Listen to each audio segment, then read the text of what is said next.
Then we find these two words, عَصْفٍ فَجَعَلَهُمْ, then He made them, He transformed them.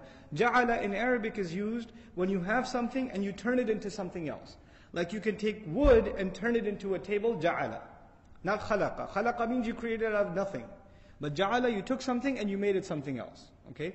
So for example, in Allah Azza wa Jalla says, وَكَذَلِكَ جَعَلْنَاكُمْ أُمَّةً وَسَطًا. He took you, He made you into a nation, a balanced nation. So you're already there, but He transformed you. So Allah is saying these people, Allah transformed them.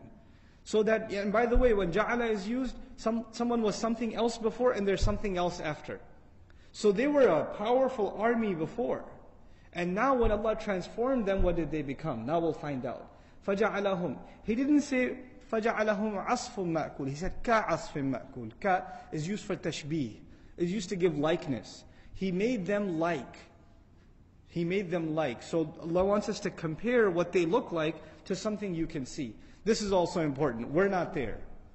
We're not in front of these armies. We didn't see what happened. It's not on video. So Allah is presenting us video by means of His words. He's presenting us the imagery by means of His words. You want to know what they look like? Because I asked you to wonder, how did I deal with them? You want to know how they look like? Let me tell you, they looked like ka, and then عَصْفٍ مَأْكُولٍ. So let's look at both of these words one at a time. عَصْف in Arabic and عَاصِف especially is used for winds.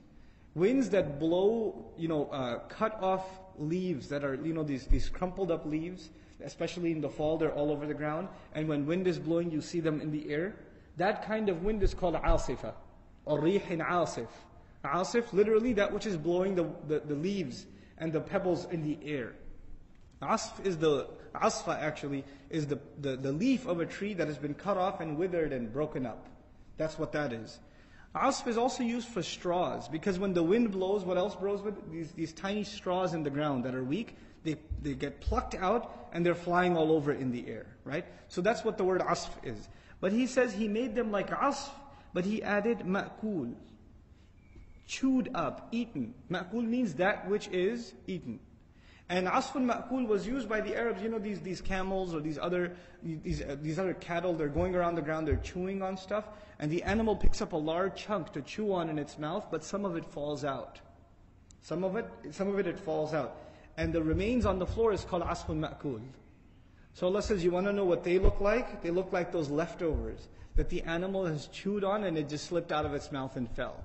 That's what they look like. If you want to know how badly they were crushed and destroyed. The idea being, when an animal uses the full strength of its jaw to chew on it, and really crush it, grind it, and then it comes out in this goop on the ground. This is how Allah crushed these armies, and how He made them. This is one meaning of it. Then ma'kul also means that which is, not just that which is eaten, that which is supposed to be eaten. In other words, something that is, ma'kul is something that is there, and it can't help itself, you're going to go eat it. Like, an animal that is about to be eaten can at least run away. But straw or hay or whatever is sitting in front of an animal, that food is defenseless. Its destiny is to get destroyed.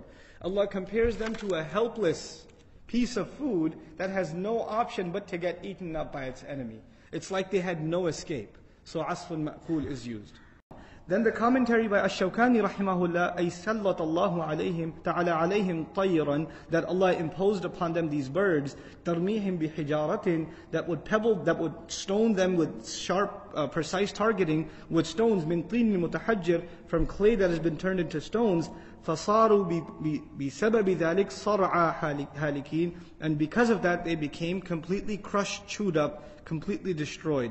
And Allah describes this state of them, في تمزقهم وتناثرهم كحال أوراق الأشجار.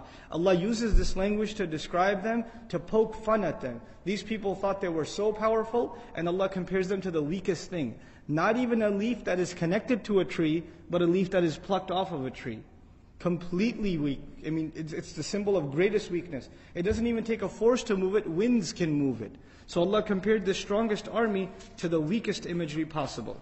So may Allah Azza wa Jal give us a clear and a deep understanding of this book and the ability to practice upon it.